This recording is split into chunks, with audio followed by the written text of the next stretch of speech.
तर भंडारा गोंदिया लोकसभेची जागा लढण्यास इच्छुक असल्याचं प्रफुल्ल पटेल यांनी म्हटलंय। महायुतीच्या जागा वाटपाबाबत आज दिल्लीमध्ये महत्त्वाची बैठक होणार आहे।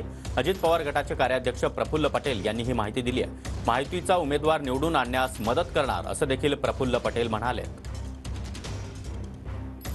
इच्छा आहे हे खरं आहे आणि हे अनेक लोकांनी मलाही वारंवार सांगितलेलं आहे।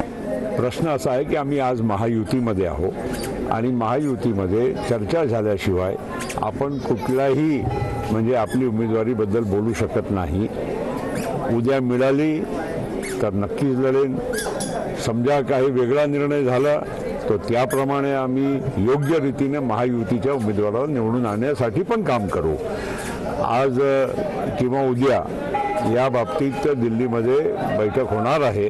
मी आज दिल्लीलाच चाललो आणि तिथे 1-2 दिवसामध्ये जे काही फायनल होईल त्याप्रमाणे पुढची कारवाई